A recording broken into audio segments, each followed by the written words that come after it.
একটা ফাঁকা। কি অবস্থা দেখো, থালা বাসন সব বার করেছিলাম, বাড়িতে ছিলাম না তার জন্য সব পরিষ্কার করে নিয়েছি, না তো ব্যবহার করা যাবে না, সব ধুলো পড়ে গিয়েছিল।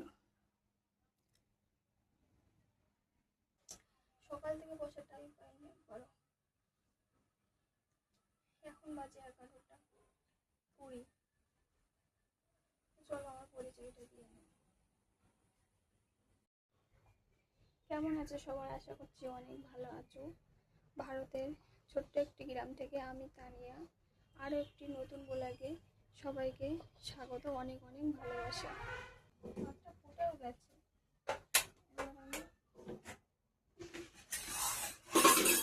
কড়াইটা বসিয়ে দিলাম।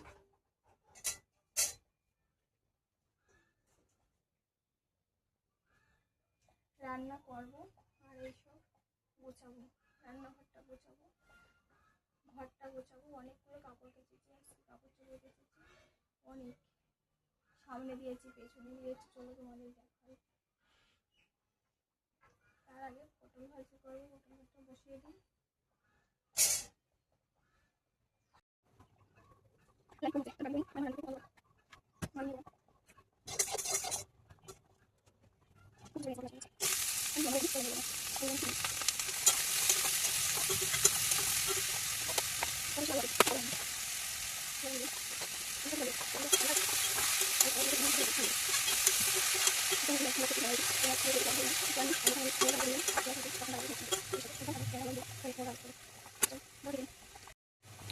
ওটা ঢেকে দিই, ঢেকে দিয়ে বাইরে কি অবস্থা তোমাদের একটু দেখাই। দেখো কত জামা কাপড় কেচেছি আজকে,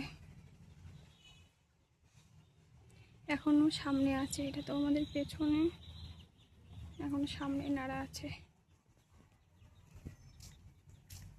অনেক কিছু কেচে দিয়েছি, ঘর পরিষ্কার করেছে। দেখো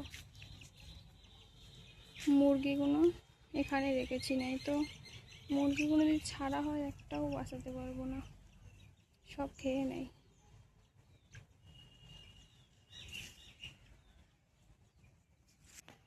আর আমার তোমাদের একটা জিনিস দেখায়, চলো। কুমড়ো গাছটা দেখো কি অবস্থা, কুমড়ো গাছটা কত সুন্দর হয়েছিল। কুমড়ো গাছটা ভুয়ো পোকা সব খেয়ে নিয়েছে পাতাগুলো, এখানে আর লাভ নেই রেখে, কারণ এখানে থাকলে আরও ভুয়ো পোকা বেশি হচ্ছে। এখান থেকে কেটে ফেলে দিতে হবে। উঠোনটা আজকে আর ঝাড় দিইনি, বিকালে দেবো।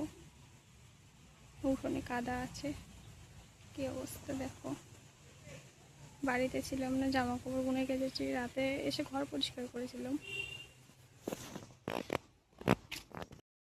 তোমাদের বাইরেটা দেখাতে গিয়ে কি অবস্থা দেখো, দেখো জোরটা কমাতে নেই, নিচে সব ঝরে যাচ্ছে,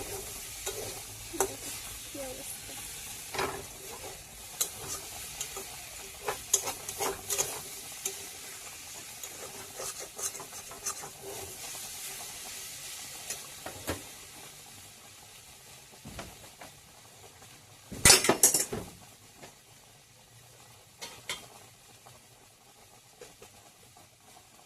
হলদি দেবো আবার, জলটা শুকিয়ে গেছে, হলদি দিয়ে দেবো। এই বাসন রাখার র্যাকটা যদি এখান থেকে সরিয়ে যদি এইখানে রাখতে পারতাম, এই ঝিঙের উপরটাই, খুব ভালো হতো। বাসনের র্যাকটা আমি ঠিক জায়গায় রাখতেই পারি না, একবার এখানে একবার এখানে করি। তো চলো দেখি কোথায় রাখি, তোমাদের দেখাবো তো অবশ্যই।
গরম ভাত, ওল দিয়ে আলু দিয়ে ঝোল, পটল ভাজা। আজকে আমাদের দুপুরে এটাই মেনু।